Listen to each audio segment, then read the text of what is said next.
Hi, this is Michael Dermer, and in this particular lesson, we're going to talk about how do you set up your company with the right company type, right? It's one thing to say I want to start a business. It's another to say what kind of company am I going to set up? So we're going to talk more about that. So how do you make the decision about what type of company to set up, okay? And let me tell you what I mean by that. When you go and say, okay, I'm going to go start a business, of course, you can just go into your bedroom and start providing business services to others, and you can build them and do a whole bunch of stuff. But most of the time, you're going to want to actually set up a certain type of company. Okay, so let me walk you through what those are and what the different implications are. Right? You can certainly, as I said before, just set up shop and not form a company. And what they call that is a sole proprietorship. You know, and the benefits of a sole proprietorship is they're easy. You just show up and you start doing what you're doing. You might have to file one document here, one document there for the state, but you're not actually setting up what we call an entity or a company type. The risk with a sole proprietorship, and the reason why most people don't do it, is that you have personal liability.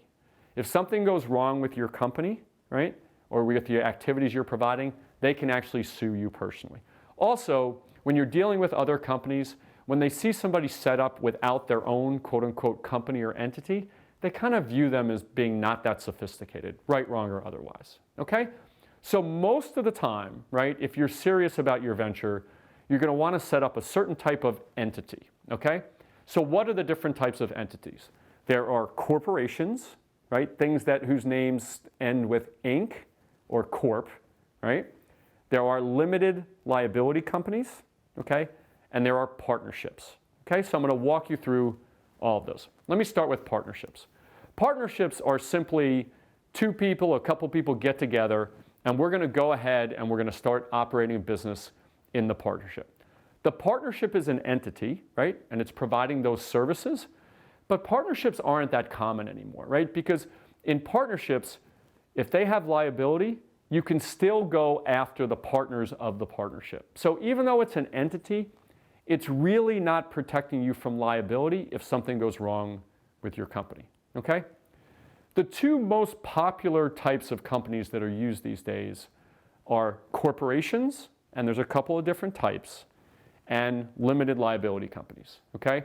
So let's talk first about corporations. When you set up a corporation and you do business under a corporate name, you're protected first and foremost from liability.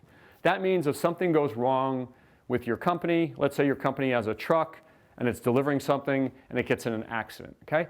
If somebody sued, they would sue your company, not you personally as a shareholder, okay? So liability protection is a really important part of being a company. One of the downsides of being a company is that you have what they call double taxation, okay? So when a corporation makes money, the corporation is taxed. And then if that money is then ever distributed out to shareholders, those shareholders are then taxed on those distributions, okay?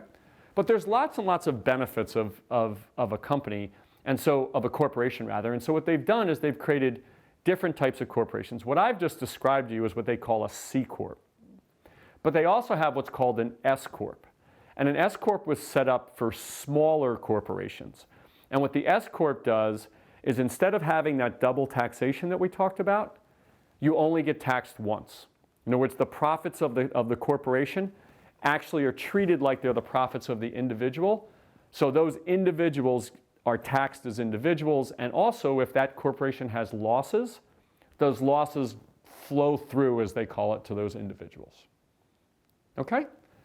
So you've got C Corps, you've got S Corps, and you also have something that's called B Corps, and those are special companies set up for social mission projects and other projects like that that have a special tax status. Okay? Now last, and a very popular type of company, is called the limited liability company. The limited liability company provides you with all those liability protections that a corporation provides, but it also has that single taxation feature as well, right? So that single taxation feature is that all the losses and profits of the limited liability company are treated like the losses and the profits of the individual, what they call members. Okay, so that way if the entity generates losses, you can take them and deduct them on your personal tax returns. Okay, Lots of different information. We've got a whole bunch of information about this in this lesson, but what I would say to you is this. If you're serious about your business, it is most likely that you're going to set up a limited liability company or a corporation, and in a lot of cases, setting up that corporation as an S corporation is the way to go. It's really easy to set these things up. There's lots of services that can do them for you. We talk about some of them in our lesson and provide a whole bunch of other tools that hopefully guide you to selecting the right type of company.